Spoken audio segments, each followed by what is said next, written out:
Hello, welcome to another video. We are talking about the Silph Forge Cup for the month of June. It is both a point-based system and a type-based system. We are looking at bans on Steel, Dark, very similar to Retro, but instead of Fairy that we are familiar with, we are banning Dragon-type Pokemon, really good generalists, really high damage dealing Pokemon. And then, for some reason, in addition to that, we have bans on Hoenn, Pokemon, which means no Swampert and no a few other things. A 17-point base system means that we have assigned points to each Pokemon that you can pick in the meta, 8 points, 4 points, 2 points, and 1 points. With a 17-point limit, we have two primary options when team building. You can choose one of the best Pokemon in the top tier, 8 point. You can see that we have Azumarill, we have Cresselia, Frostlass, Lickitung, Nidoqueen, Nidoqueen, Ninetales, sorry, and Trevenant. Some of the most popular picks right now, and that's how they're determined. Determined by both bulk, PV poke rating, their moveset, and whether they're popular or not. And if you do choose to start with an 8-point team, you are stuck with choosing 3 low-tier Pokemon that probably do very little on your team. So if I were to choose a system or choose a point team, I would start with the 4-4-4-2-2-2. You can choose decent, not the best Pokemon, but decent Pokemon such as Mew, Alolan Marowak, even maybe the Shadow Alolan Marowak now. Hypno, Lapras. I love all these picks, and I think there are plenty of good options there as well. So that way you're not choosing from any of the super weird, super limited picks that, I'm not saying they're bad, because there are some things like Haunter, Alolan Raichu, right? There's a few good ones, but not a lot. Not a lot. They need to fit with your team as well.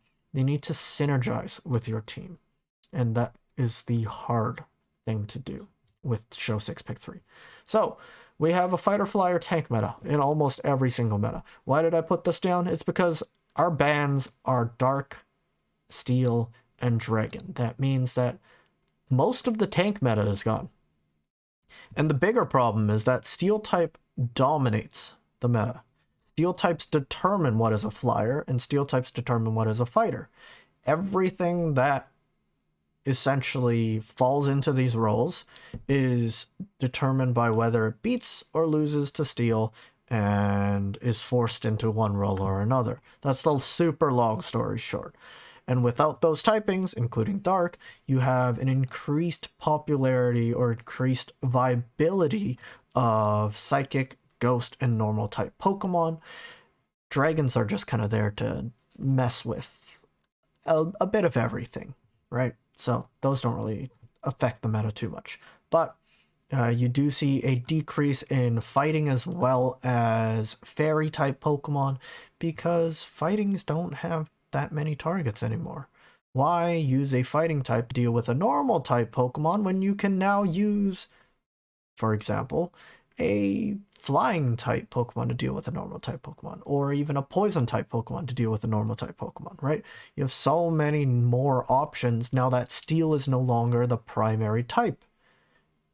And speaking of the primary type, it is now, in my opinion, Psychic. If we look at PvPoke, the top rank Pokemon, apart from these extreme powerhouses, if we were to look at every single typing, normal type there is a lot of, because it has the fewest weaknesses, but I think more important than normal is actually the Psychic typing.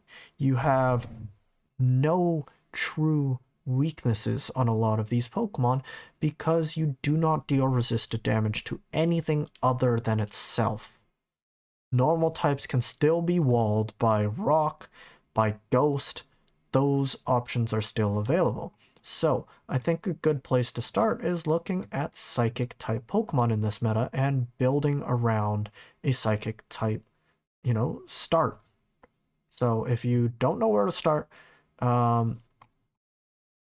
you can either start with looking at your point-based system, how many points you want to use, which kind of Pokemon you want to choose from, or you could look at what psychic type Pokemon do you think is good. In my opinion, I think a Rangaroo is a really, really, really solid non-8-point pick Pokemon, and right off the bat, you can kind of build into an 8-point Pokemon, or you could continue into a 4-point, 4-point, 4-point, 2-point, 2-point, 2-point team. And it just depends on where you want to go with your team. However, there is a problem. No matter how many Pokemon you put into a team, and if you have not put an 8-point Pokemon already, it will always recommend 8-point Pokemon at the top of recommendations. These Pokemon are good for a reason. They are 8 points for a reason. It will keep annoying you, and it will keep going like, yo, you really should put this 8-point Pokemon on your team. And it's up to you, right? If you do think something is good enough, and the cost is worth the benefits are worth the costs, and the costs are not being able to pick good Pokemon for 3 of your picks, then that's a choice you have made, and maybe you could make it work. But I think the second problem with team building here is you have to use PvPoke. There's no way you could keep track of all the points, what is available, what kind of weird matchups occur between you, for example, Golurk and another psychic type Pokemon, right? There's no way you would know that matchup. So rely on PvPoke as per usual, as per a lot of Silph metas, unfortunately, but a lot of the weaknesses that you have, for that same reason, are very generalist, weird stuff. You're like, I have a team. Who the heck would pick Lycanroc Midnight? And the answer is someone might, right? Because people are forced into picking not ideal picks. If you pick an 8-point Pokemon, you no longer have access to any of these top picks. What if you need a fighting type? What if you have no 2 points or no points left at all, except for 1 point remaining? You're going to look at some of these weird ones and go like, oh, I might need Golurk. I might need Conkeldurr, or I don't know, Haunter.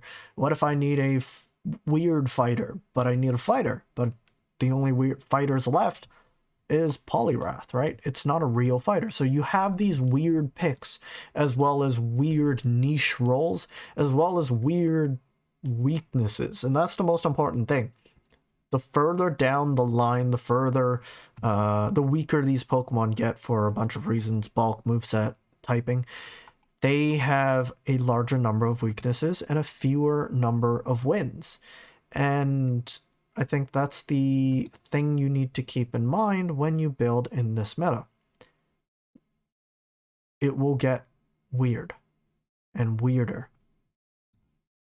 the more Pokemon you put in your team. Okay?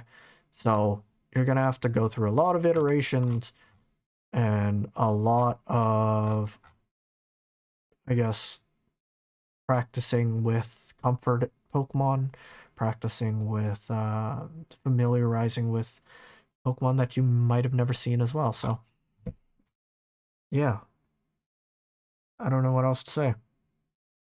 Good luck. Bye.